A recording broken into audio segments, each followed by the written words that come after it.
contato com a deputada federal Júlia Zanatta. Ontem, o ex-presidente Jair Bolsonaro voltou ao Brasil depois de 3 meses nos Estados Unidos.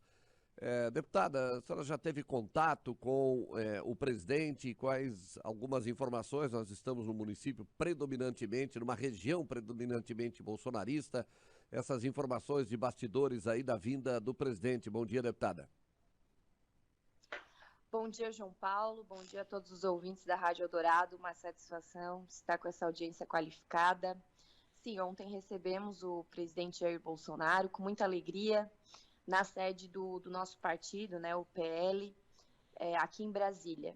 Não fui ao aeroporto porque tinha eu vi que a PMDF estava trancando algumas ruas, né, tinha bastante gente lá no aeroporto esperando o Bolsonaro, então fui direto na sede do partido, porque vi que não daria tempo de ir nos dois lugares.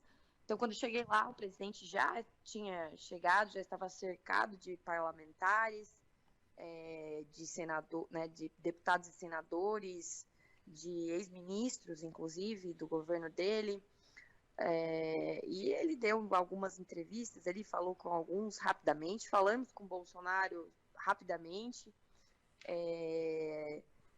e ele falou algumas coisas, por exemplo, João, quando foi perguntado se seria líder da oposição, né, dos deputados, ele falou que ele nunca fez oposição, que ele sempre sempre atuou como parlamentar ou como presidente em favor do Brasil, né, a favor do Brasil. Então, o que for a favor do Brasil, não tem problema, a gente não vai ficar complicando, foi o que ele falou. Agora não vão fazer o que bem entendem com o nosso país. E outra coisa que ele falou, esse governo que está aí não precisa nem fazer oposição, porque só o que eles estão fazendo, o grupo que eles escolheram para estar nos ministérios já faz oposição por si só. Além, né, complementando aqui que daí isso o presidente Bolsonaro não falou, além das falas do presidente Lula ultimamente, que está mais perdido do que, meu Deus, né, não só falou porcaria ultimamente, só falou coisa de revanchismo e vingança, ninguém precisa fazer oposição, porque ele está fazendo oposição a ele mesmo, né?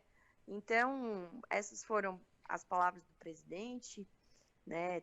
Em certo momento também foi falado da importância das eleições municipais, né? Do engajamento do presidente, né? Ele se demonstrou com disposição para isso, o que em Santa Catarina, João, vai mudar muito, né? Porque Santa Catarina, o Bolsonaro tem uma força muito, muito grande e pode, o Valdemar da Costa Neto, presidente do nosso partido, né, e agora o presidente Bolsonaro é presidente de honra, tem falado isso, que o Bolsonaro vai decidir eleição, principalmente naqueles municípios que não tem segundo turno. Certo. Ele deve percorrer o país, deverá estar nos municípios, pelo menos nos principais, nos maiores municípios. Acreditas nisso, deputada? Olha, ele demonstrou disposição, João. Agora, sim, isso nós vamos organizar, vamos ver de que maneira será bom para ele, em que momento ele vai querer fazer isso, certo? Porque agora ele tirou um tempo nos Estados Unidos para ele, para a vida dele, e vai voltar agora, ficar com a Michelle, com a filha mais nova, com a Laurinha, certo? Mas claro que estando aqui no Brasil, aqui em Brasília, vai ser muito assediado, né? Não só pelos apoiadores, mas também pelos políticos que o apoiam, né? Como eu, e que tem gratidão pela, né? A minha eleição tem muita gratidão a Bolsonaro, ao Eduardo Bolsonaro, né? A força que eles têm, né? Então a gente quer estar perto, quer ouvir o que ele pensa dos acontecimentos, né? Dentro da Câmara dos Deputados, dentro do Senado, também estava lá o nosso senador Jorge Seife.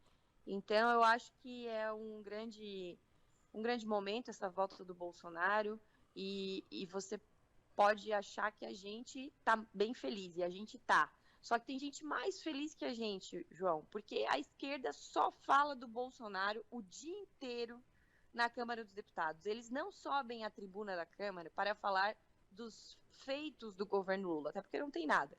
Então eles falam o dia inteiro do Bolsonaro. Então eu acredito que o pessoal da esquerda, do PT, do PSOL, tá mais feliz ainda. E ontem passaram o dia inteiro falando do presidente Bolsonaro, certo? E eu falei o seguinte: vocês falam tanto do Bolsonaro, mas cadê o Lula?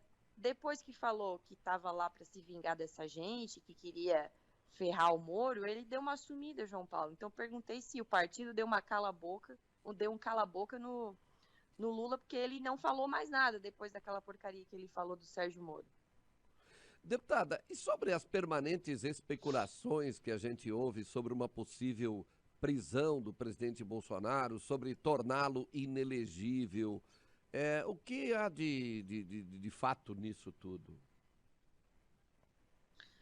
Olha, como nós temos tido prisões políticas no país, né, não seria de se duvidar. Agora, se o presidente Bolsonaro não cometeu crime algum, né, muito pelo contrário, não houve nenhum escândalo de corrupção em seu governo, né?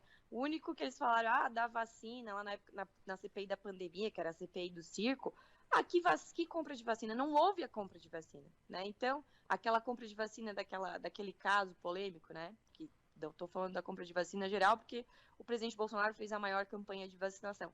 Então não há motivo para a prisão do presidente Bolsonaro, a não ser se for por perseguição política, né? Daí é outra história. Sobre tornar ele inelegível, também não vejo motivação. E assim, João Paulo, tem se falado muito, inclusive na grande mídia aqui em Brasília, que tornar o presidente Bolsonaro inelegível, né, que eu acho que a questão de prisão já descartaram, que seria um absurdo sem tamanho, mesmo se fosse usado para perseguição política, porque tem coisas que você faz que você pode fortalecer, né, o seu inimigo. Então, eu acho que eles estão cuidando nesse sentido. Essa questão de tornar ele inelegível poderia aguçar ainda mais os ânimos que já estão acirrados, né, ao máximo, se deixassem o presidente inelegível, sem motivo, repito, não existe motivo, mas se deixassem, fizessem uma manobra, como fizeram manobra para tornar o Lula elegível, se fizessem uma manobra para tornar o Bolsonaro inelegível, geraria uma revolta muito grande e fortaleceria ainda mais o grupo político de Jair Bolsonaro. Então, ele apoiando alguém, né, em 2026, essa pessoa estaria muito forte pela revolta que geraria. Perfeito, perfeito. Deputada, só para finalizar, um dos movimentos dessa semana foi a questão do empréstimo consignado. Aí já falamos da pauta do Congresso, a pauta do seu gabinete. Alguma a movimentação nesse sentido, essa questão dos empréstimos consignados, o que há de novo nisso?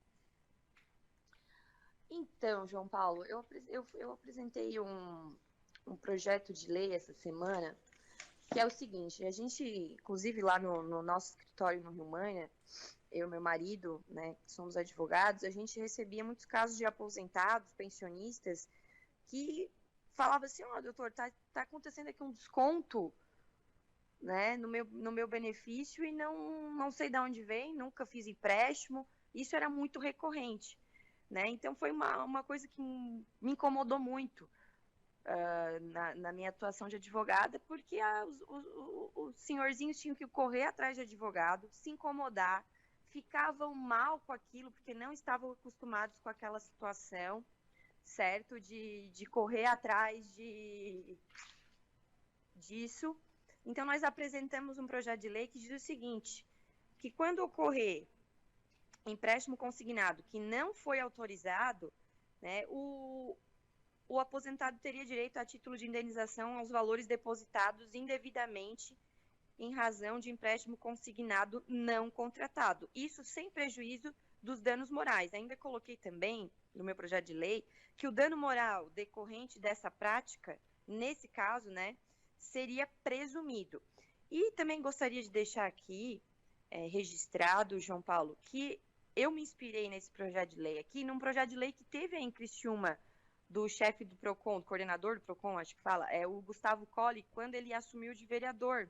Então, lembro na época que ele, quando assumiu de vereador, protocolou esse projeto na Câmara de Vereadores, e eu falei que achava legal e tal, então trouxe aqui para Brasília, junto comigo, esse projeto, e protocolei na segunda-feira.